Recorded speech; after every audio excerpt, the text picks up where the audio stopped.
Buenos días. Tardes. Nos dormimos. Esta conferencia inicia pues más de una hora después de la costumbre de lo programado. Siempre es a las 7, ahora son más de las 8, porque tuvimos una teleconferencia con los dirigentes del grupo de los 20. Estuvimos exponiendo, dando a conocer nuestra visión y lo que se está haciendo frente a la pandemia del coronavirus y de las medidas de recuperación económica. Yo di a conocer lo siguiente. Primero, un saludo a los colegas, a señoras, señores que participaron en este encuentro. Expresé mi solidaridad, de manera muy especial la solidaridad del pueblo de México a los pueblos del mundo que están padeciendo por esta pandemia. Expresamos que es fundamental, como se ha llevado a cabo en México, el conseguir de que para enfrentar esta crisis de salud no basta con los hospitales, se requiere de la participación de la gente. Y hablé en especial de la importancia de la familia. Repetí de que en México, como en otros pueblos, la familia es la institución de seguridad social más importante, que estamos acudiendo al apoyo de las familias mexicanas para proteger a nuestros adultos mayores, para cuidar a enfermos de diabetes, de hipertensión, de padecimientos renales, a madres, mujeres embarazadas, y que esto es fundamental en la estrategia, el que nos cuidemos unos a otros y que nosotros contamos con esta fortaleza que es la familia. También hablé de que en el proceso de recuperación económica debe darse atención especial a las microempresas familiares y a todos los que trabajan en la llamada economía informal, los que se buscan la vida como pueden. Al paralizarse la economía, están resultando muy afectados. Que toda la cooperación, el apoyo mundial debe tomar en cuenta a estos sectores. También en cuanto a cooperación internacional, hice mención de la urgencia de que la ONU controle todo lo relacionado con el comercio de medicamentos y de equipos, porque hay escasez y al mismo tiempo hay acaparamiento de los que tienen más posibilidades económicas y tiene que darse un trato humanitario, no especulativo, no lucrativo. También hablé de que las grandes potencias, las hegemonías, tienen que ayudar para establecer una especie de tregua, que no haya cierres de fronteras con políticas arancelarias unilaterales, que no prevalezcan los monopolios comerciales, que no se use el precio del petróleo para afectar la economía de los pueblos y cerrarle el paso a la especulación financiera, estabilizando la economía mundial. Y por último, hablé de rechazar el racismo y la discriminación. Y dije, como lo repetimos todas las mañanas aquí, ánimo, vamos a vencer con la fraternidad universal. Ese fue el mensaje. Vamos a abrir para preguntas, respuesta. Me acompaña el doctor Hugo López-Gatell y el secretario de Relaciones Exteriores, Marcelo Ebrard. Quedamos pendientes, ¿no? Mire, Ernesto Ledesma. Buenos días, Ernesto Ledesma, Rompeviento TV. Buenos días. No tiene que ver con el tema de CONAVIT, sino con temas de seguridad. Entonces, los dos temas, el primero es sobre el estado de Tamaulipas. Nosotros en Rompeviento TV llevamos 2 años y medio trabajando un reportaje de largo aliento por allá. Y hace unos días regresé después de unos largos días por allá, por la ribereña. Y quería comentarle y preguntarle que ahorita es el momento más crudo que he encontrado en la ribereña en términos de inseguridad con la población que está viviendo en esa parte de ahí. Me estoy refiriendo a Ciudad Miguel Alemán, a Los Guerra, Ciudad Mier y Reynosa, y particularmente en esa parte de ahí, incluyendo también Nuevo Laredo. Me tocó presenciar también que el cártel del noreste pone retenes por donde atraviesan la Policía Federal, cosa que también llamaba mi atención porque entiendo que ahora es solo la Guardia Nacional y que la Policía Federal ya no estaría operando así. Sin embargo, el uniforme es como Policía Federal y los retenes, algunos miembros del cártel del noreste, antes Zetas, usan incluso uniformes militares y es paradójico, es casi surrealista ver un convoy de patrullas pasar por un retén. Y en entrevista con varias gentes que ya nadie quiere hablar frente a cámara, es una situación de bastante zozobra, donde las cifras incluso, por eso cuando fue la conferencia del día lunes que estaba el Gabinete de Seguridad Nacional, es porque también tienen un problema y que lo reporta la población con las cifras que se presentan allí. Entonces, en materia de seguridad, ¿quién manda en el estado de Tamaulipas? ¿Y cómo está funcionando entonces el Ejército, la Guardia Nacional y la Marina? ¿Hay una coordinación con la policía, con Fuerza Tamaulipas? Porque la gente está aterrada con Fuerza Tamaulipas. No hay nada de confianza en esa unidad, en esas fuerzas, y quisiera saber cómo están funcionando, cómo están operando y cómo se lleva la contabilidad en materia de desapariciones y de homicidios si la parte del gobierno del estado, según indican muchísimos pobladores de ahí, no reportan, no dan la cifra real con autoridades federales. Esa sería mi primera pregunta.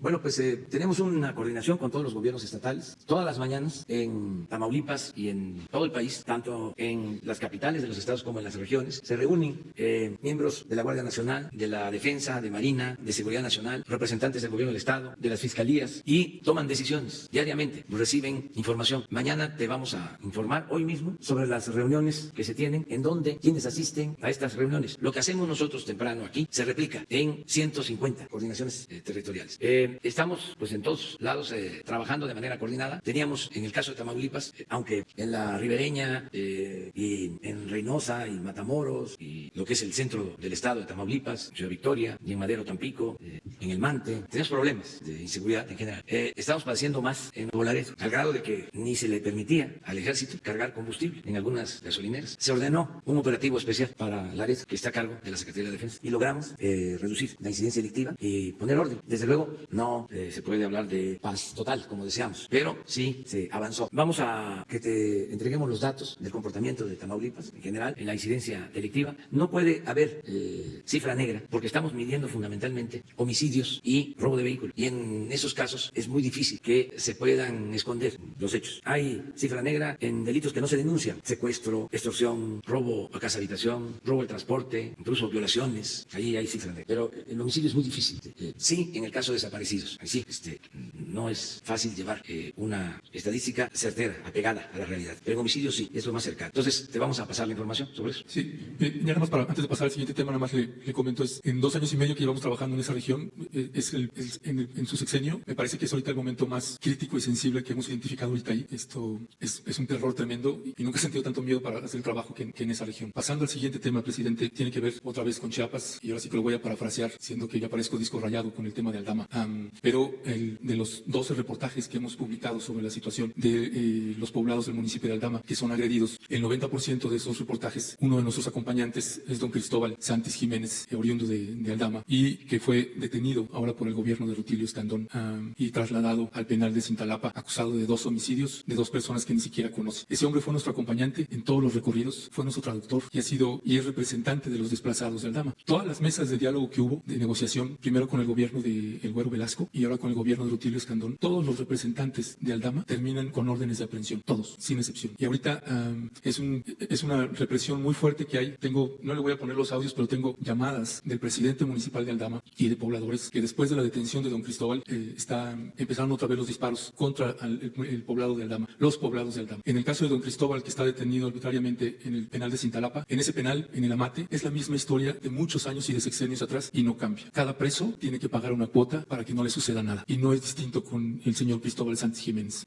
La familia tuvo que juntar 5,000 pesos y todavía hay una exigencia de 15,000 pesos más. No importa qué director de penal esté, no importa qué gobernador esté, la situación sigue siendo la misma y nosotros lo que queremos pedir, uno, es que haya una revisión del caso, que se pueda liberar a don Cristóbal, que se le traslade, porque es lo mismo de siempre, los trasladan a penales lejanos, no al penal donde vive, donde está el más cercano. Y es el secretario de gobierno, Ismael Brito Mazariegos, que es pareciera el que manda en el estado de Chiapas, y quisiera ver qué podría hacer usted. Ayer estaba la secretaria de Gobernación, por eso también quería aprovechar, porque es tremenda la condición que hay otra vez con los pobladores de Aldama y con don Cristóbal Santis Jiménez. Muy bien, pues le voy a pedir a Alejandro Encinas que te atienda, que hable con el gobernador. Ya seguramente se va a enterar de esta denuncia y la Secretaría de Gobernación va a intervenir. Y yo te sugiero que además de lo nuestro, porque nosotros no podemos tomar decisiones arbitrarias, nosotros estamos por que en realidad haya un Estado de Derecho, no como antes, de que la ley se ajustaba a la decisión política. Entonces, si se demuestra legalmente de que esta persona es inocente, nosotros de inmediato pedimos su liberación, pero necesitamos tener resultados. Si la autoridad judicial o la autoridad correspondiente se tarda en resolver, pues también nosotros podemos ayudar, porque la justicia tiene que ser rápida, expedita, en eso ayudamos, pero tenemos que seguir con esos procedimientos. El presidente no puede decir es una injusticia sin tener elementos y libérese. Eso no, o sea, tiene que haber un fundamento legal, primero. Segundo, es muy importante acudir a la Comisión de Derechos Humanos. Por eso se tiene esa institución, para que en estos casos de injusticia, donde se presume que hay represalias políticas, la comisión actúe. ¿Por qué somos distintos? ¿Por qué no nos pueden comparar? Porque la Comisión de Derechos Humanos tiene independencia. No es como antes, que estaba subordinada al presidente. ¿Qué hizo la Comisión de Derechos Humanos cuando la desaparición de los 43 jóvenes de Ayotzinapa? O cuando se daba la instrucción desde la presidencia de llevar a cabo ejecuciones, masacres. Nada. Ahora no. Ahora, si va la Comisión de Derechos Humanos y demuestra de que es una represalia, de que se fabricó un delito a cualquier persona, debe de inmediatamente hacer una recomendación. Pero tenemos que tener un fundamento. O sea, no basta con la denuncia pública. Sí, yo entiendo esa ayuda parte. mucho, pero Antes no había ni denuncia pública o no se escuchaba la denuncia pública. Sí, mire, Ahora no solo hay denuncia pública, hay voluntad de hacer justicia. Sí, mire, yo entiendo esa parte y me ha tocado verlo como periodista en el trabajo que hace el subsecretario de Derechos Humanos, en ese esfuerzo de tratar de hacer justicia. Y entiendo la complejidad que su gobierno puede enfrentar cuando gobiernos estatales no cooperan y usted tiene que respetar su autonomía. Eso lo entiendo perfectamente. Únicamente quiero sentar precedente que ahí hay un abuso de autoridad, que no está ni el gobernador Rutilio Escandón ni el secretario de gobierno Ismael Brito Mazariegos resolviendo un solo conflicto que tienen en Chiapas. Más bien los están agudizando. Y esto en lo que se va a convertir es que don Cristóbal va a pasar un año preso injustamente en un proceso que se va a ir alargando y alargando. Y por lo menos queríamos plantearlo en la conferencia de prensa porque frustra mucho como periodista que una persona que nos está haciendo el favor de acompañarnos, de ser traductor y de uno percibirlo ahí, entiendo que nosotros tenemos que mantener una objetividad y una neutralidad, pero carajo, cómo da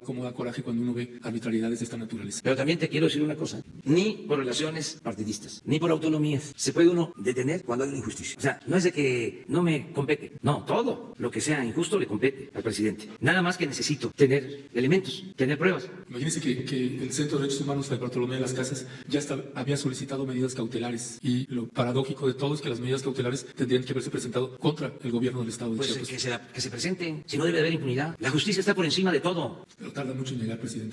Pero llega. Sí, mientras ahí tiene una familia. Sí, pero hay que luchar. Pues, hay que luchar. en eso estamos. Sí, hay En que eso estamos. no cansarse. No ¿sí? nos cansamos. Y seguir insistiendo. Sí. Y hay, repito, la ventaja de que este gobierno no permite la impunidad. Pues ojalá puedan intervenir. No sé también el partido Morena, si ese es su gobernador. Eso no o el partido del PAN, si me es interesa. Tamaulipas. Eso no me importa. La cuestión partidista no tiene que ver. Aquí si se comete una injusticia, sea del partido que sea, se castiga. No hay que. Fueron muchos años de autoritarismo, de que tú no podías hablar como lo estás haciendo ahora. O sea, Sí, entonces hay todo un cambio. Sí, ¿sí? Entonces, ya no es igual. Si alguien comete un delito, si un gobernador, una gente encumbrada, el mismo presidente, ya se estableció lo de la revocación del mandato, ya se quitó el fuero al presidente, se puede juzgar por cualquier delito, esto ya cambió. Entonces, entiendo, cuesta trabajo. Además, cuando no se creía que se podía llevar a cabo el cambio por la vía pacífica, por la vía electoral, pues también se pensaba que todos éramos iguales. Allá en Chiapas hubo un movimiento en el 2006 que nos comparó con el régimen autoritario y llamó a no votar. Pero eso fue en el 6 y en el 12, pensando que éramos lo mismo. Porque no creían, y algunos siguen sin creer, que se puede transformar de manera pacífica y por la vía legal, electoral, por la vía democrática. Porque durante mucho tiempo, a mí me tocó, cuando estudié en la Facultad de Ciencia Política, creo que en el primero o en el segundo semestre, llevé Ciencia Política con el maestro Raúl Olmedo, y uno de los libros que leímos, 1973, fue El Estado y la Revolución de Lenin, y ahí lo que se propone es el cambio revolucionario, la transformación por la vía armada. Entonces, así se formaron generaciones. Y en México, con mucha razón, además, ya lo he dicho en otras ocasiones, como las 3 transformaciones se hicieron por la vía armada, la independencia, la reforma, la revolución, se pensaba que era imposible llevar a cabo la transformación por la vía pacífica, por la vía electoral. Yo recuerdo que después del fraude del 2006 tuve que escribir un libro que se llama No decir adiós a la esperanza, porque quedó todo desolado. Y los más débiles de carácter se deprimieron, dirigentes que empezaron a decir que ya no había salida. Otros, ya no vuelvo a votar, ya no vuelvo a participar, no se va a poder. Por eso, cuando se triunfa en el 18, algunos decían, pellízcame. Pues a veces es cierto esto. Me vienen a ver aquí luchadores sociales de toda la vida y los llevo a conocer del Palacio. Pues es la historia de México, ahí donde vivió Juárez, donde despachó Madero, donde se encontró Villa y Zapata, y Villa se sentó en la silla presidencial y Zapata dijo que no porque estaba embrujada. Entonces, cuando les enseño todo esto que es la historia, y vamos incluso al balcón presidencial y lo abro y salgo con ellos, se entusiasman mucho y se entristecen, porque cuántos quedaron en el camino en esta lucha y se triunfó. No creíamos en eso. Estoy hablando del flanco izquierdo, no del conservadurismo, ya sabemos. Eso es lo que están enojados, porque ya no hay robadera, se acabó el bandidaje oficial, ya no son ellos los dueños de México, ahora es el pueblo el que manda, el que decide. Entonces, debemos también de ir concediendo de que ya no es lo mismo. O sea, porque también podemos usar, ¿no?, como excusa o como argumento el que sí, el presidente sí quiere actuar con rectitud, está actuando bien, procura la justicia, pero los gobiernos estatales, los municipales, están en lo mismo. Sí, puede ser, pero eso no quiere decir que el presidente solape esas acciones arbitrarias. Trátese de quien se trate. Y también, otra de las cosas que tenemos que ir atendiendo es de que ya no se debe dar paso a la politiquería. Si tenemos problema con un gobernador, pues no llevar nuestro problema personal al terreno de lo general. O sea, siempre poner por delante los intereses del pueblo. Podemos tener diferencias en lo personal, además las tenemos, hasta en las familias, pero debe de prevalecer siempre la responsabilidad y el interés general. No es tu caso, pero en la medida que se vayan acercando las elecciones, por lo mismo, por la politiquería, van a venir aquí a decir, el gobernador fulano de tal está haciendo esto, el presidente municipal, el líder de este partido, o sea, con propósitos políticos electorales. Y nosotros no podemos utilizar esta conferencia, este diálogo circular para eso. Además, se ve mal. Claro que sí. Hay una autoridad sátrapa y tenemos las pruebas. Aquí las pruebas de una tranza. Aquí se da a conocer y aquí mismo mandamos la denuncia a la fiscalía. Pero necesitamos elementos porque si no, no avanzamos. Pero vamos a atender este caso hoy mismo con Alejandro. ¿Sí? Muy bien. Permíteme. No, la lista. Daniel Marmolejo. Gracias, señor presidente. Señor canciller, buenos días. Señor subsecretario, buenos días. Señor presidente, tuvimos la oportunidad de lanzar un decálogo como una propuesta a los ciudadanos de México para no solamente defenderse social y colectivamente del tema del coronavirus, sino también desde el punto de vista emocional. Ha tenido una buena respuesta este decálogo ciudadano, que lo pueden ver a través de Sin Censura. Allí aparece. Y como consecuencia de ello, y yo diría también del llamado al Viva México, tuve una comunicación con una confederación nacional de comerciantes de centrales de abasto, quienes preocupados por los impactos que va teniendo la economía, se suman al llamado tanto del decálogo como del Viva México en tres propuestas muy específicas. La primera es mantener el abasto nacional. Son 65 centros de abasto en el país donde diariamente se comercializan 700,000 toneladas de alimentos directamente del campo. El segundo aspecto que ellos proponen es mantener los precios controlados para evitar golpes inflacionarios y garantizar que la economía popular no se desgaste. El tercero, señor presidente, es elevar las medidas de higiene y seguridad y en ese sentido ponerse en la línea de la Secretaría de Salud y bueno, con esto fortalecer también una estrategia que han mantenido que son los bancos de alimentos. La cuestión es de que estarían ellos en disponibilidad de firmar un acuerdo con la Presidencia de la República para sumarse al Viva México. Esta es la primera posición y no sé si usted quiere hacer algún comentario al respecto, señor. No, que se agradece el apoyo, la solidaridad. Esta propuesta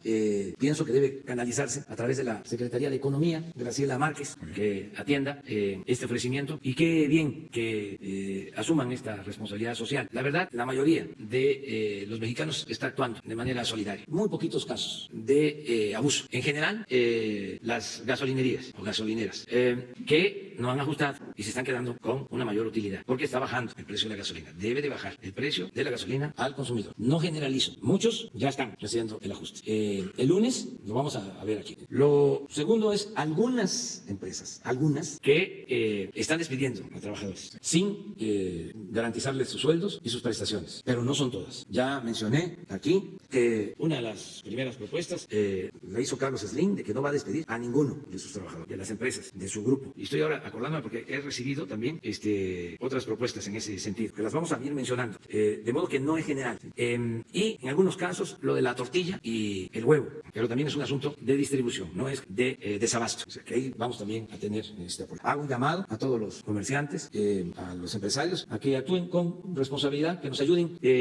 Hugo, que es el experto, el especialista, nos está alentando de que vamos a poder pronto superar la emergencia. Por eso se están tomando medidas severas, en algunos casos, no en general, no estamos parando la economía en general, sí se están tomando medidas precisas por recomendaciones de los médicos y él nos está hablando y ojalá y esto sea factible, porque pues se hacen proyecciones, no hay en esto ciencia exacta, pero de acuerdo a nuestros técnicos, especialistas, científicos, el 19 de abril vamos a poder salir de la gravedad. ¿Qué dijiste? A ver, ven aquí. Es que esto es muy importante. Pero ya nada más termino para decirle a la gente que estamos en manos de ellos y que ellos nos van a decir lo que conviene, buscando el equilibrio, que es la recomendación que estamos haciendo, entre cuidar las vidas, que es lo más importante, y que no se nos deteriore mucho la economía. Los tiempos. Gracias, perfecto.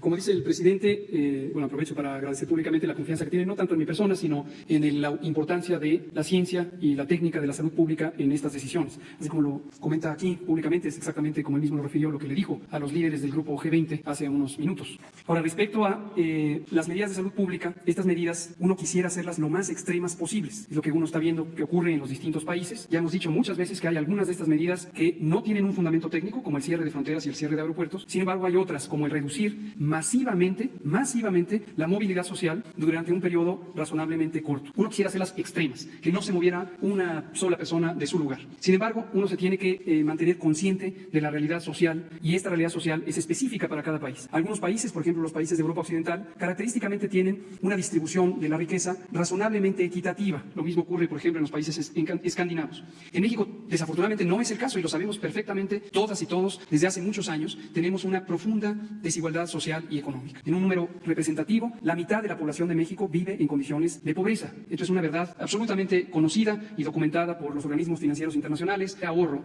en el conjunto de la sociedad se puede apretar más las medidas sanitarias que están encaminadas a que no se movilice la gente, porque hay capacidad de ahorro, hay capacidad de resistir ese periodo intenso de restricción de movilidad, en donde se cierran pequeños comercios, actividades profesionales independientes, etc. En una sociedad tan desigual como la de México, a pesar de que es la economía número 14 del mundo, pero es profundamente desigual. Entonces, uno no puede restringir tanto la actividad social y la actividad económica, porque entonces causaría uno un daño posiblemente irreparable para una gran cantidad de familias que viven al día. Pequeños comerciantes, profesionistas independientes, pequeñas empresas, trabajadores y trabajadoras domésticos, por ejemplo, vendedores ambulantes, etc. Hay muchísima, 50% de la población que vive al día y no tiene capacidad de ahorro. Entonces, estas son las dos fuerzas que gobiernan la respuesta de salud pública. En un extremo quisiéramos y necesitamos que no se mueva la gente, que no esté en el espacio público, que no salga a trabajar, que no esté en las escuelas. Eso lo necesitamos para fines de la salud pública a otro. Todos aspiraríamos, es intuitivo pensar, cerramos y se acabó la epidemia y luego cuando ya termina el periodo de restricción ya no hay epidemia. No, tengamos muy claro que eso no se puede lograr.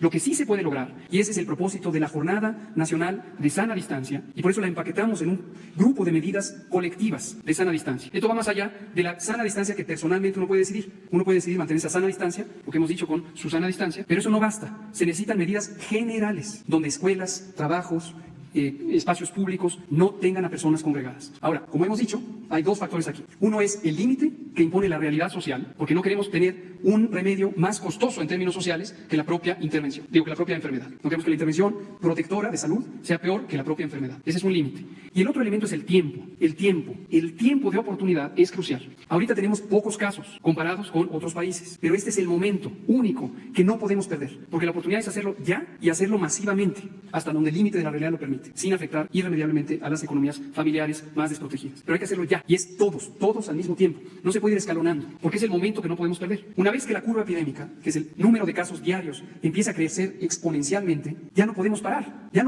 la epidemia. Eso es lo que le está ocurriendo a Italia, a España, a varios países de Europa, le está ocurriendo a Estados Unidos. La curva epidémica está así, está creciendo día con día. Se está duplicando los casos diarios cada 2 días, duplicando. Entonces, eso es incontenible. Y a pesar de las medidas extremas que está ejerciendo Europa, no van a lograr tener un impacto tan significativo como si se hubiera hecho cuando tenemos poquitos casos. Y termino diciendo, México, afortunadamente, como nos empezamos a preparar, como lo ha dicho la OMS, fuimos el primer país en reaccionar, ha podido contemplar con todo detalle, con una base técnica y científica, el momento de oportunidad. Y el momento es este, y por eso la Jornada Nacional de Sana Distancia, que implica la desmovilización masiva de la población, empieza el 23 de marzo, termina el 19 de abril. ¿Qué esperamos que resulte de ello? Desafortunadamente no que pare el peligro o pare el riesgo. La fase 3 se va a dar. No hay duda que la fase 3 se va a dar. La fase 3 es la fase de máxima transmisión, es la fase de mayor cantidad de casos por día, y es la fase donde el riesgo principal es que se sature el Sistema Nacional de Salud, a pesar de la preparación que tenemos y la expansión que hemos hecho con la reorganización de las unidades civiles y el apoyo de las Fuerzas Armadas a través de los planes DN3 y Plan Marina. Que quede muy claro, se va a dar la fase 3, pero la gran diferencia es que con las medidas de la Jornada Nacional de Sana Distancia, si se instauran enérgicamente, de manera disciplinada, y la mayor cantidad de personas durante estas 4 semanas no sale a la calle, se queda en casa, entonces en lugar de tener una curva epidémica inmensa que supere la capacidad de atención, vamos a tener una curva epidémica de menor tamaño que permita atender a las personas enfermas, sobre todo las críticamente enfermas. En conclusión, Sí. lo del 19 de abril es para entrar leve a la tercera etapa. Sí, muy bien. Pero ya es un signo positivo, alentador. Perdón, disculpa. Esta pregunta quisiera hacerla al señor canciller Marcelo Ebrard, si me lo permite. México ha tenido momentos históricos muy destacados, el Grupo Contadora, la desnuclearización de América Latina, la figura de Alfonso García Robles. En general, la política exterior mexicana ha sido un baluarte para la humanidad. Usted ha sido también un defensor de la política mexicana y lo vemos con el caso de Evo Morales en su momento. Sin embargo, señor canciller, y aquí no me dejará mentir el señor subsecretario, el desplazamiento hacia la línea de la extrema pobreza en el mundo es de aproximadamente 100 millones de personas por necesidades de atención sanitaria, por temas de salud. 100 millones al año. Suponemos que con el coronavirus esto pudiese ser aún más dramático. Por la inmovilidad, quizás el agente patógeno generaría en muchos países un desastre económico. El planteamiento del señor presidente en este momento está recorriendo todo el mundo, porque es uno de los planteamientos más humanistas dentro del terreno de la conciencia y el diseño de un nuevo modelo económico. Estaríamos alertando que el modelo Bretton Woods y el neoliberalismo se desmonta solo con el coronavirus. coronavirus. Pero México quizás pudiese ser protagonista de un llamado a un consenso de la economía, del nuevo paradigma de economía en el planeta Tierra. Porque quizás después del coronavirus, ante esta situación, el mundo ya no vuelva a ser igual. La ciclotonía por décadas del desastre económico lo tenemos muy claro desde el año 2000, el 2008 y ahora. Señor Canciller, México pudiese ser protagonista del llamado para el nuevo consenso de las grandes mentes en virtud del nuevo paradigma de la economía, llamémosle moral, señor presidente. Muchas gracias. Con su permiso, señor presidente. Bueno, déjame ser breve, iniciando con lo que significa la conversación que acaba de tener el presidente con las y los 20 jefes de Estado de las economías más grandes del mundo. Este grupo se formó, recordémoslo, para hacer frente a una crisis económica. Se formó primero por los ministros de Finanzas y después los jefes de Estado. Como bien lo dijo el presidente López Obrador en la conversación, se requieren más que declaraciones generales para hacer frente a lo que estamos viviendo en este momento y a lo que va a venir. ¿Qué es lo que va a venir? El impacto es desigual, porque hay países que tienen deuda muy alta, porque hay países que tienen una situación más frágil que otros países, por la riqueza relativa de los países. Y hasta la conversación del día de hoy, la coordinación internacional era Organización Mundial de la Salud. Va a seguir siéndolo para hacer frente a la pandemia. Pero ya se involucraron los jefes de Estado. Hay un cambio cualitativo en lo que estamos discutiendo en el ámbito global. Los jefes de Estado se comunican ¿para qué cosa? Para ponerse de acuerdo esencialmente en tres cuestiones. La primera, para hacer frente a la pandemia hoy, se tiene que controlar las tendencias para especular, acaparar y cada país, de acuerdo a su poder relativo, ver solo por sí mismo. Se tiene que actuar de otra forma y se tiene que garantizar el acceso de todas y de todos los países a los medicamentos y a los equipos. Como ustedes saben, los equipos más demandados hoy en todo el mundo son los ventiladores y lo que acompaña a los ventiladores en los hospitales, lo que acaba de decir el doctor López Gatell. Entonces, se requiere una intervención inmediata de los jefes de Estado para que no ocurra lo que estamos viendo ya en todo el mundo, hoy, frente a la pandemia. Eso es lo más valioso de esta conversación. Vamos a ver si cumplen todos, pero por lo pronto se dijo, se discutió y se acordó frenar ese proceso. Segunda cuestión en la que hay que ponerse de acuerdo, el acceso a las vacunas cuando se den y a los medicamentos mientras se llega a la vacuna. Por ahí un jefe de Estado dijo, pues a lo mejor nos va a llevar un año, quizá un poco menos, pero nos va a llevar tiempo. Entonces es indispensable, se dijo, ponernos de acuerdo para este propósito. Tercero, ¿qué vamos a hacer con la economía? El daño por las medidas que estamos obligados a tomar en materia económica, empleo, bienestar, más allá de la economía. Va a ser inmenso, va a ser muy grande. Y otra vez, muy desigual. ¿A quién va a afectar más? Pues a los más pobres, a los trabajadores, a los que no tienen ahorro, a los que no tienen recursos. No es algo que se vaya a dar en un nivel teórico, es algo que está pasando todos los días. Hay gente que no tiene empleo. Hoy, esa es la preocupación, la angustia. Dijo el presidente López Obrador, veamos por los pobres, más allá de los discursos. Veamos por los frágiles, por los que están en vulnerabilidad, pero tenemos ahorita. Entonces sí podemos llegar a un nuevo arreglo internacional, sí, pero hay que sentar las bases hoy, en estos días, en estas próximas horas. Entonces yo lo que veo alentador de esta reunión virtual, porque sabía que qué bueno que se hizo además, porque eso fue algo que el presidente López Obrador propuso hace mucho, que para qué eran las reuniones presidenciales si se podían hacer de esta manera. Ahí está la realidad, se pudo hacer, demuestra que es algo factible en el ámbito internacional. Y regresando con esa conversación, ¿qué significa para nosotros? Bueno, significa algo alentador que se haya llegado para preparar la recuperación económica. Estuvo el Fondo Monetario Internacional, el Banco Mundial, desde luego la Organización Mundial de la Salud, la Organización de las Naciones Unidas, desde luego la Unión Europea. ¿Quiénes participaron? Alemania, Arabia Saudita, Argentina, Australia, Canadá, China, España, Estados Unidos, Francia, India, Indonesia, Italia, Japón, México, el Reino Unido de la Gran Bretaña, la República de Corea, la Federación Rusa, Turquía, todos esos países y todos esos órganos. Compromiso común se tiene que ver en las próximas horas y en los próximos días. Y también si no se da, pues tendremos que decirlo, porque es ahora o nunca. No podemos pensar que haya un orden mejor en el ámbito global si hoy no podemos con esta pandemia y si no hay solidaridad hoy. Hay que exigirlo. Y de eso se trató la conversación. Muchas gracias. Muy bien, seguimos. Es Reina. Aide, ¿no está? Buen día, presidente. Gracias por darme la palabra porque cumplo 36 días sin que me la dé y es ir por levantar la mano no he parado cuando hay personas que hablan 3 veces por semana. Hasta 3 veces por semana. Bueno, una de mis preguntas tiene que ver justamente con... Se dice, tómala. Adelante. Sin agraviar a los presentes. y no es porque, quiero pensar que no es porque me siento casi siempre a la derecha, ¿no? Bueno, pero desde mi punto de vista estoy a la izquierda. Bueno, el primer punto tiene que ver, lástima que no está Durazo y tampoco está el general. El viernes estuvieron aquí afuera ejidatarios de Caborca, del ejido El Bajío. Ellos tienen ya varios años, desde 2007, peleando por sus tierras, tienen un laudo desde una sentencia firme desde el 2014, tienen una sentencia firme para que las autoridades, el Estado, le regrese sus tierras, pero hasta ahorita no ha sido posible. Usted conoció de este caso cuando estuvo en Sonora en su campaña, porque hubo ahí algunas y obviamente la corrupción de algún magistrado del Tribunal Unitario Agrario. Y bueno, esta gente tiene ya estas sentencias, 67 sentencias ganadas y ninguna autoridad les ha podido restituir sus tierras. Acusan, como vinieron el viernes y pusieron unas mantas aquí, que la minera sigue usufructuando sus tierras ilegalmente, siguen sacando el oro de ahí y para esto, la desgracia es que ahora que está su gobierno, está la Guardia Nacional protegiendo esa región, ellos acusan que están protegiendo los intereses de la minera, no solo la Guardia Nacional, las policías federales, el ejército, y que ahora se vienen a sumar a la policía estatal, que desde que entró la gobernadora Claudia Pavlovich está protegiendo esos intereses de la minera, con recorridos y sin permitir a los ejidatarios, que son los propietarios de la tierra, entrar a sus terrenos. Ellos tienen casi 20,000 hectáreas en esa región, la tierra no les puede ser restituida. Ellos trajeron una de las mantas, presidente, donde le recuerdan a usted, que en el 2015, usted hizo un pronunciamiento a raíz de que al señor Valleres Pérez, que es el dueño de esa mina, le iban a dar la medalla Belisario Domínguez. Y Proceso consignó que un dicho de usted, que era donde se oponía justamente que le entregaran la medalla porque este hombre se había enriquecido y dañando el ambiente y obviamente a las personas ejidatarios y a las personas más vulnerables del país. Esa es una de mis preguntas. Si usted puede, ellos demandan, primero que expliquen qué está haciendo la Guardia Nacional ahí, qué están haciendo las autoridades federales ahí y por qué su gobierno, y si usted puede mediar para que estas Tribunal Unitario Agrario y las autoridades competentes les restituyan definitivamente las tierras y que obviamente con la gobernadora para que su familiar pues deje de estar en ese lugar. Bueno, dos Esa es la cosas. primera. Una, la Guardia Nacional no está haciendo esa labor. Hay videos, presidente, Sí. de la Guardia Nacional ahí. Habría que constatarlo. Le pido a Jesús que lo vea con el comandante de la Guardia Nacional, con el general Bucio, porque no hay ninguna indicación en ese sentido. La Guardia Nacional es para cuidar a todos los ciudadanos. No es una guardia para proteger intereses creados. Entonces hoy mismo te informamos sobre eso. Lo segundo es algo parecido a lo de Chiapas. Que se presenten los elementos de prueba. Si ya es una resolución, como dicen los abogados, cosa juzgada, Así es cosa juzgada. que los poderes locales, incluso el Poder Judicial, tiene en materia de impartición de justicia más facultad, más poder que el Ejecutivo Federal. Entonces, si ya está esta resolución, se Desde tiene que 2014, es cosa juzgada. llevar a la práctica, se tiene que concretar, se tiene que cumplir. Entonces, aquí va a tomar nota Jesús para ver cuál es el Estado que guarda la sentencia. Muy bien. De por sí hay impunidad, o sea, cuando no se han concluido juicios. Sí, pero no es en nuestro caso. Entonces, nosotros usted- no protegemos a nadie. A nadie. Incluso no es los- el tiempo de antes, ¿no? Pues eso es lo que ellos esperaban, que no fuera el tiempo de antes, pero pues ya pasó. No, les mando a decir a estos señores, a través del imparcial de Sonora, que ya no... Soy de pie de página de pie de página.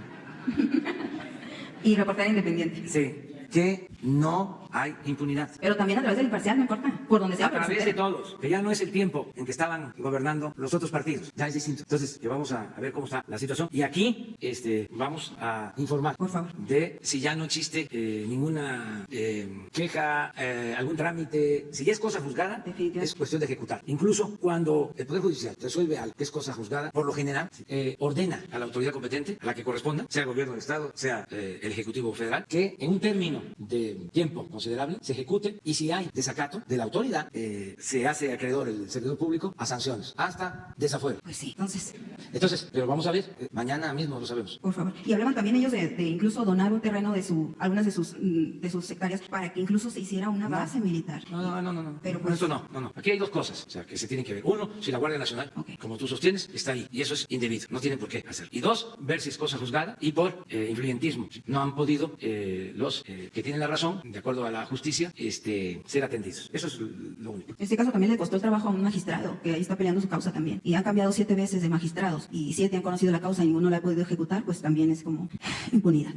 La segunda pregunta, presidente, es sobre, pues tengo dos, una sobre los militares, pero no están, que la voy a guardar espero que no pase otro mes en que me vuelva a dar la palabra, por favor. No, mira, Este, te la contesto yo. Acuérdate que soy comandante supremo de la Fuerza Armada.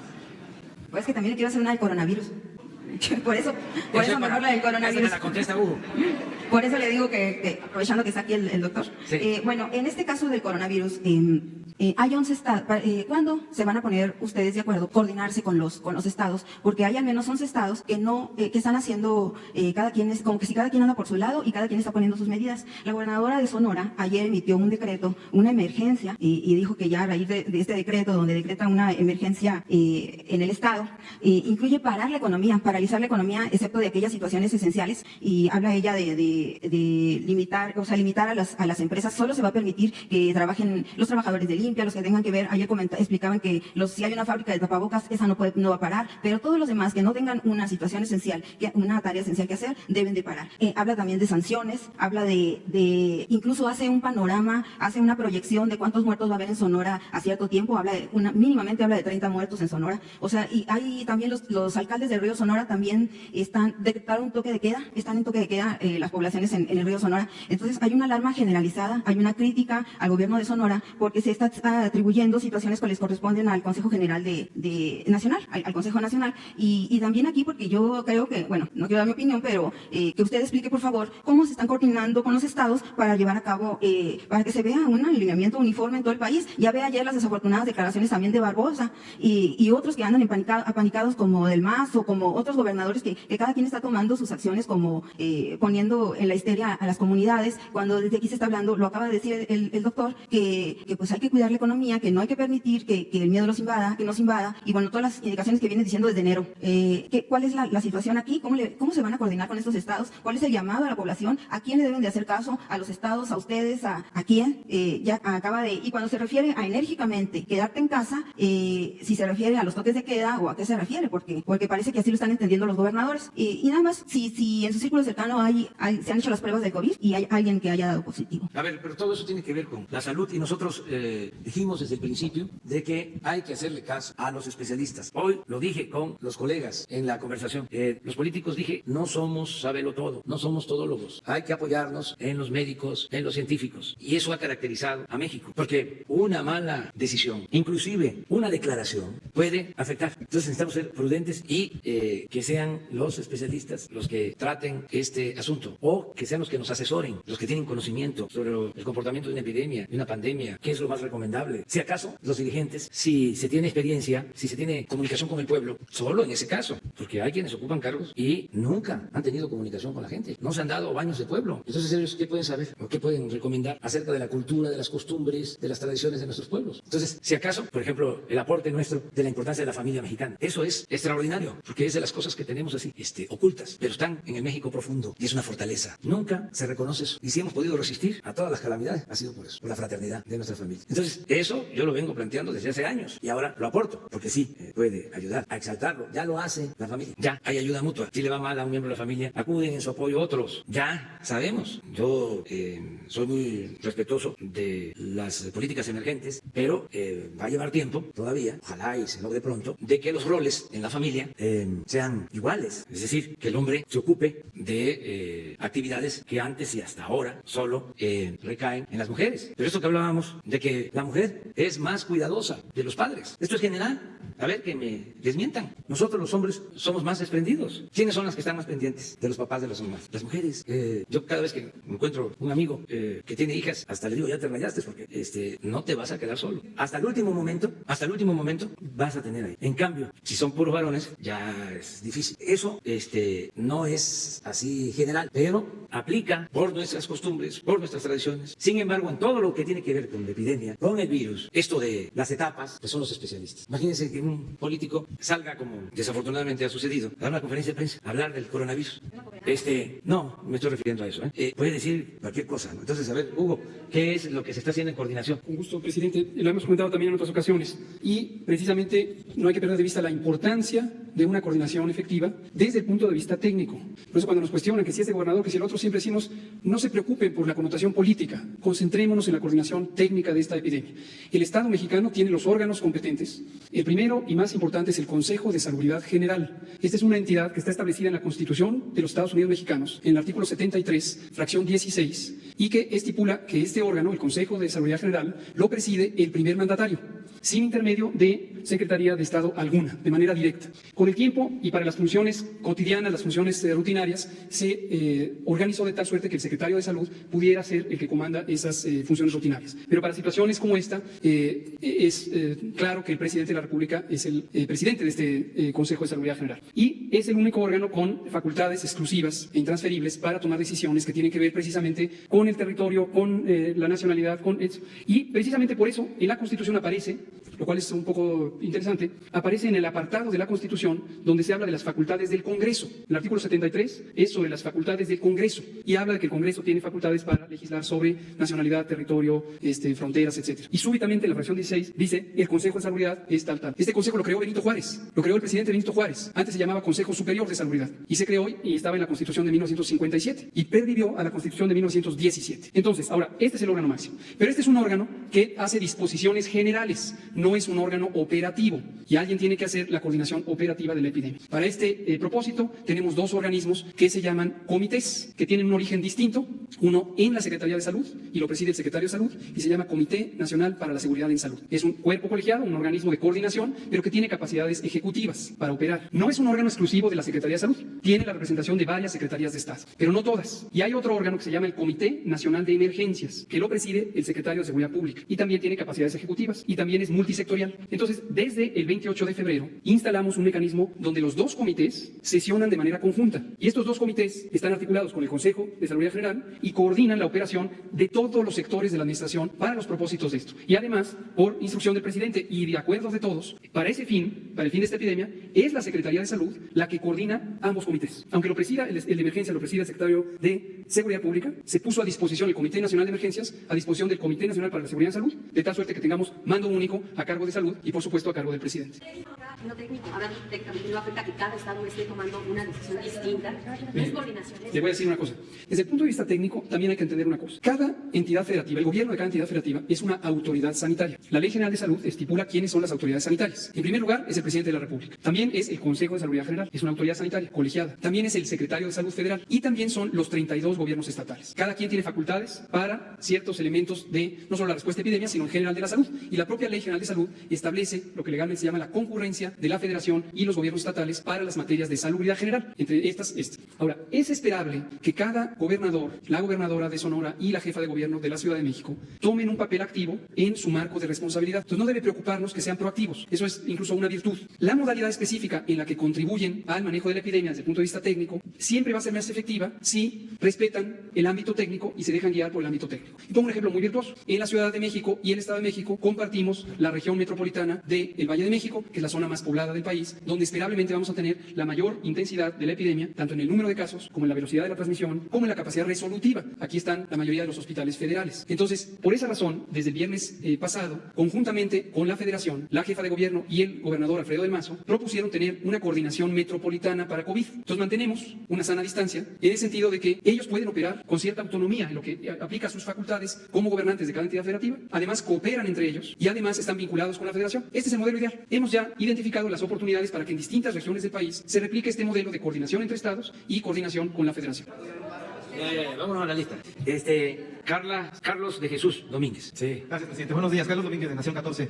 Antes que nada, una de política internacional. Hace unos minutos la Fiscalía de Estados Unidos acaba de anunciar que presenta cargos contra el presidente de Venezuela, Nicolás Maduro. Lo acusan de fomentar el narcoterrorismo y ofrecen una recompensa de hasta $15 millones a quien ayude a dar información que ayuda a su detención. Presidente, ¿qué opinión le merece y qué postura va a abordar el gobierno de México respecto a estas serias acusaciones de la Fiscalía norteamericana? Y un tema también del fin de semana pasado. Usted se había comprometido que el 20 de este mes inauguraría un hospital rural en Tlaxiaco, Oaxaca. Estuvo ahí, pero no lo inauguró. A esto, el director del Seguro Social dio una explicación que generó más dudas que respuestas, presidente. Reconoció que el miércoles pasado fue notificado de que el gobierno de Oaxaca, encabezado por el periodista Alejandro Murat, habría rentado por 15 días 20% de equipo usado, presuntamente para aparentar su conclusión y llevar a cabo esta inauguración. Esta explicación generó fuertes reacciones hasta en el Congreso del Estado, presidente, pues el presidente de la Jucopo declaró que citaría al gobernador Murat para que explicara ante el pleno de la Cámara qué fue lo que pasó, además de comprometerse a realizar una investigación. Presidente, ¿qué fue lo que pasó en verdad? ¿Quién autorizó la renta de este equipo usado? Trataron de engañarlo para inaugurar un hospital que no se encontraba en condiciones de brindar servicios médicos, al mero estilo del prismo del pasado y en plena contingente epidemiológica, presidente. Hubo fallas de logística en la entrega de este equipo, incumplimiento de los proveedores. El pueblo de Oaxaca pues nos pide una explicación, presidente, que se lo solicitemos. Bueno, sobre lo primero, vamos a ver qué fue lo que sucedió y para no equivocarnos, lo mejor es apegarnos a lo que establece nuestra Constitución, el artículo 89. La no intervención es un principio, independientemente de otras cosas. Es un principio histórico, así como el de la autodeterminación de los pueblos. En el segundo caso, hubo dificultades para terminar de equipar el hospital. Entonces, cuando me informaron, dije que yo no iba a inaugurar ese hospital así, porque les ganó el tiempo. Y ya estaba el compromiso de inaugurarlo el día 20 y no se pudo. Y se le habló a la gente para decirle, faltó tiempo, está el equipo nuevo que llevó el Seguro Social, que nos ayudó la Secretaría de la Defensa a trasladar, pero no daba tiempo de instalarlo y no íbamos a actuar de manera irresponsable de que se instala, ¿no? Se inaugura el hospital y se ve el presidente y se llevan las camas, ¿no? Y es como cuando abren la llave del agua, ¿no? Pero atrás está una pipa. Todo eso que hacían antes. Bueno, tan es así que hay una película que se les recomiendo, Calzón sin inspector, que tiene que ver con enfermos, con médicos, con hospitales. Entonces dijimos no, mejor que se termine de instalar bien y regreso. Ya hice el compromiso que voy a estar de nuevo el día 1. Ahora sí, presidente, ¿se inaugurará el día 1? Pues ya no hay ningún problema. Pero no queda claro, presidente, ¿por qué rentar equipo usado. Es que tuvieron algún problema, entiendo, con los proveedores y alguien pensó de que podía durante un tiempo rentarse equipos. Cuando nos informaron, dijimos que no. Pero también quiero expresar que llevamos muy buena relación con el gobernador de Oaxaca. ¿Confían que no tuvo nada que ver este presunto intento de engañarlo, presidente? No sé, lo que sí les puedo comentar es de que estamos trabajando de manera coordinada y aprovecho para decirles, no voy yo a cargarle la mano a ningún gobernador, a ningún dirigente, nada más porque tengamos diferencias. No es el caso, pero ya llevo bastante tiempo en este oficio. Entonces, vamos a resolver el problema. Nada más que ahora que regrese a trabajar, ahí, ahora sí, se lo pido a la gente, como ya estamos en la sana distancia, vamos así. Y no pueden reunirse más de 100. Ahora que voy el fin de semana a Nayarit, que voy a estar también en Baja California, en Sonora, en Sinaloa, son giras de supervisión. Por ejemplo, voy a inaugurar, ahora sí, el hospital. Pero para eso, pues, es nada más entregarlo a los médicos, al director del hospital, que por cierto es muy bueno. Es un hospital que además va a tener ya más especialidades. Es un hospital que puede ayudarnos ahora, si se requiere, porque hay otro del seguro, del programa IMSS Bienestar en Tlaxiaco, que es el que se está sustituyendo. Entonces, podría todavía un mes, 2 meses, seguirse usando el anterior y ya terminado, inaugurado, tenerlo preparado para atender a toda la región de la Mixteca si se nos presenta la gravedad del coronavirus. Entonces, por eso voy el día primero de nuevo.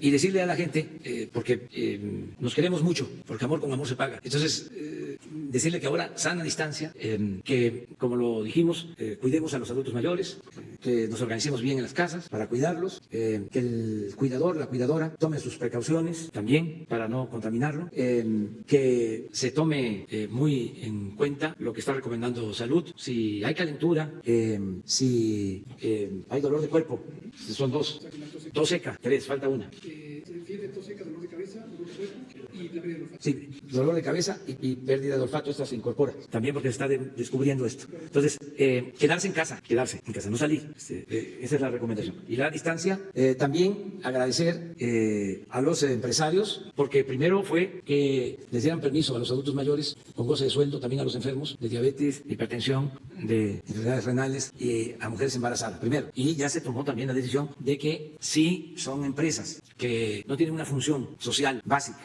que nos ayuden los empresarios, cuando menos este mes, hasta el 19, que los manden a los trabajadores a sus casas con sus prestaciones, que nos ayuden de esa forma, un mes, y que se queden los indispensables. También no cerramos el espacio aéreo, no se cierran vuelos, solo en el caso de los vuelos a Estados Unidos, de manera especial, en todos los casos, pero de manera especial, los vuelos de nuestros paisanos. Primero decirle a nuestros paisanos que si pueden, que no viajen a México. Si hay urgencia, desde luego, y no hay ninguna restricción, pueden venir a México. Solo que hemos tomado ya la decisión de tener medidas sanitarias más estrictas en aeropuertos, de entrada y de salida. Estamos logrando, el secretario de Relaciones está haciendo un extraordinario trabajo, hablando con gobiernos de otros países. Quiero agradecerle al presidente de Argentina, que tenían cerrado su espacio aéreo y nos permitieron que aviones de la Fuerza Aérea aterrizaran para traer a paisanos nuestros y también llevar argentinos. Eso fue un trámite y fue una cuestión de excepción, también con todo el cuidado sanitario. Y estamos haciendo un trámite también con Canadá, porque hay un contrato de trabajadores mexicanos que van a trabajar a Canadá de manera temporal y estamos buscando la forma de que con estrictas medidas sanitarias se les permita, porque es ingreso para las familias. Vamos a ver si tenemos éxito y si se puede convencer y si los médicos lo autorizan, pero estamos en esto, ¿no? También. Eso es básicamente, ¿no?, lo que se está haciendo.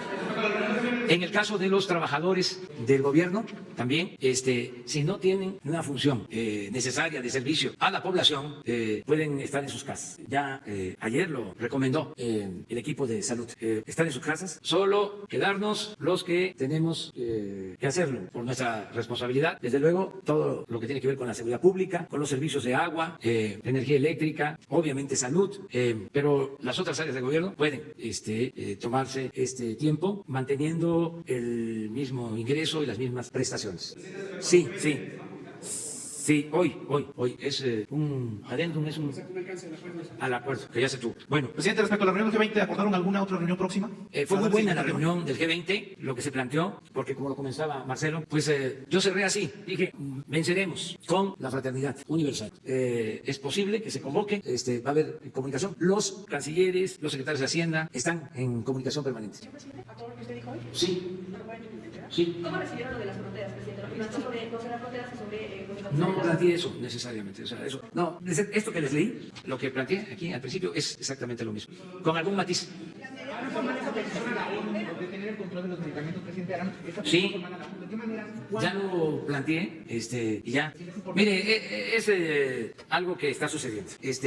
Por la magnitud de la pandemia, los medicamentos básicos, sobre todo los equipos, ventiladores, se están demandando en cantidades muy significativas. No diría descomunales, pero muchísimo. Entonces, se están comprando en todos lados y están escaseando porque es mucha la demanda y están aumentando mucho de precio. Cuando suceden estas cosas, el que tiene más posibilidad económica, acapara. De modo que la propuesta de nosotros es que la ONU garantice que se pueda contar con estos medicamentos y con estos equipos en condiciones de igualdad. Ese fue el planteamiento de nosotros, entre otros, pero ya lo van a ver porque hoy se va a dar a conocer. Es esto, pero va a haber imagen, ¿no? No hay problema. Sí. ¿Han tenido problemas para adquirir ventiladores, medicamentos? Apenas en esta semana en Compranet se puede ver que el Instituto Mexicano de Seguro Social está comprando guantes, batas quirúrgicas, medicamentos, pero no están comprando ventiladores, presidente. Sí se tienen. Pero tienen problemas para adquirirlos por esta Es que todos nos estamos asegurando de tener lo suficiente. Sí, de todo.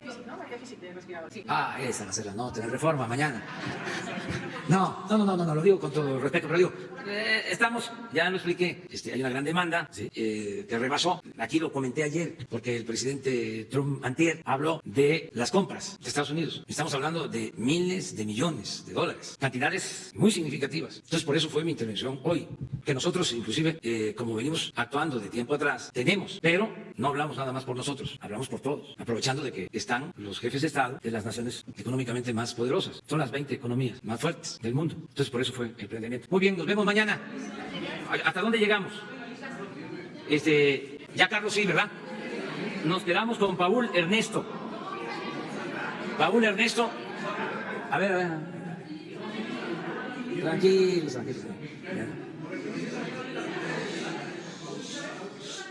Bien, Paul. A ver, de una vez. ¿Ya para qué? Nueva mañana. ¿Qué les parece? Sin lista. Buenos días, presidente. Gracias. Soy Paul Velázquez de Sinaloa. Ni uno más, ni un corrupto más en gobierno. El primer tema con el título Lizao Calle, que vino ayer de Segalmex titular, ha sido muy bien tomado por los productores de Sinaloa el anuncio de la ampliación del espectro para alcanzar el beneficio del maíz. No solamente eso, se calcula que sea lo que detone la economía, la reactivación. Es importante recalcar que la trilla o cosecha de maíz inicia la última semana de abril, la primera de mayo. En el tema de Segalmex también, en Liconza, los pequeños productores de leche del estado de Guanajuato y Jalisco piden su intervención. El viernes pasado, Liconza emitió un comunicado que ya no captaría la leche en esta temporada, pero el problema que ellos están es que no tienen cómo almacenar, tratar y conservar. Le piden a usted su intervención ante Liconza para que reabra diario la recolección de leche en estos dos estados. Tal vez se está repitiendo el tema en otros estados. Ese es el primer tema. Y segundo, presidente, el año pasado yo denuncié a una banda de estafadores aquí ante usted. En junio, el 4 de junio, le pedí que en ese momento usted emitiera un informe, un mensaje a la nación diciendo que los puestos públicos no estaban en venta. Usted lo hizo. Ellos utilizan sus grabaciones, su voz, para estar con empresarios. Y a los días usted emitió un comunicado donde decía no había nepotismo, amigos ni familiares. Esta banda se radicó de Sinaloa, afortunadamente. Entre las cosas que vendieron 2 veces la silla de Conagua en $1,5 millones, un contrato de seguros de gobierno federal en $2,400,000 y el contrato de boletos de avión por $1,800,000. Los empresarios pues tienen miedo de presentar la denuncia porque hicieron algo a lo que estaban acostumbrados con el viejo régimen. Estos estafadores salieron al estado de Baja California y gracias a la intervención de la vocería hace unas semanas hubo una reunión aquí con con estas mismas personas, Marely Reyes Rodríguez y su esposo Miguel Sosatán, vendiendo los lotes de las casas del Infonavit. La vocería los comunicó inmediatamente con la gente de Infonavit. Ellos dijeron eso es mentira, es estafa, ya no va a haber ventas en paquetes, sino asignaciones directas al beneficiario. Logramos detener esa estafa. Lo que no hemos logrado detener es a otros estafadores como uno que se presume ser el jefe de asesor del canciller Ebrard. Me refiero a quien tiene un negro historial en Sinaloa también, Humberto González Díaz, quien vende contratos de la Comisión Reguladora de Energía. Gracias a la intervención del licenciado Julio Scherer, logramos frenar y anunciar a Gerardo Martínez Saldívar, quien vende obra de Conagua. La petición, presidente, es que pudieran instruir a sus secretarios que cuando pasen uno de estos casos que nosotros buscamos para ver si es cierto que alguien es o está haciendo el individuo, nos arropen, nos den una respuesta rápida como lo que hizo Vocería y Infonavit. Gracias a eso logramos detener, pero no ha habido siempre ese mecanismo de atención. Que repita de nuevo, los contratos no están en venta y que hay mucho estafador en este país que vivía así. Entonces, nada más es una petición que vuelva a mencionar y que nos abran las puertas a las secretarías cuando presentamos estos casos. Sí, lo vamos a tratar porque es una plaga de ya no igual que antes, pero sigue la plaga de gente que se hace pasar por funcionarios, asesores, hermanos, hijos, sobrinos, ¿sí? Sí, que tienen mucha influencia y ofrecen cosas y se dedican a defraudar. Entonces, eso lo vamos a seguir denunciando porque por lo general no es cierto. Esto pasa con aduanas, en todos lados, ¿sí? De que presumen de que los ayudan. Hace poco, en asesoría de presidencia, había supuestamente la instrucción de apoyar a alguien en aduanas y eso no es cierto. El encargado de asesoría de presidencia ni sabía nada de esto. Entonces, no está mal que se ventile aquí y que la gente, ¿sí? Siga actuando como lo está haciendo, muy consciente, muy avispada. Por eso tampoco me preocupa eso de las noticias falsas. Nada más las voy a denunciar para no dejar lo que están haciendo, de cómo tienen sus redes. Se las voy a mostrar un día aquí para que la gente lo sepa, de cómo lanzan una noticia falsa y cómo se enlazan ciertos personajes y luego entran los robots y posicionan la noticia falsa. Pero yo pregunto, ¿no? A ver, ¿cuántos están? Porque es trending top, por ejemplo. ¿Y cuántos entraron al trending top? ¿Cuántos son los que cayeron?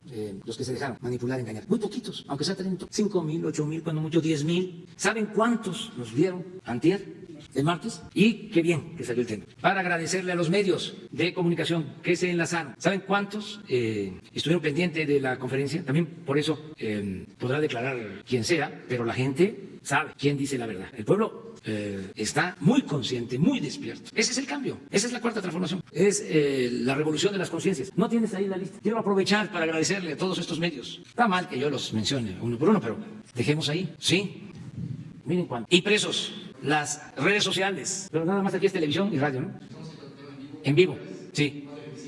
Como hora y media en vivo. Fíjense el servicio social, el apoyo. En total se hizo, sí, un recuento, 23 millones vieron ese día la conferencia por este apoyo. Y ya dijimos, cuando sea necesario. Ojalá y no lo volvamos a necesitar. Pero si es de urgencia un llamado, les pedimos de nuevo que nos ayuden. No vamos a estar siempre cadena nacional, mensaje presidencial.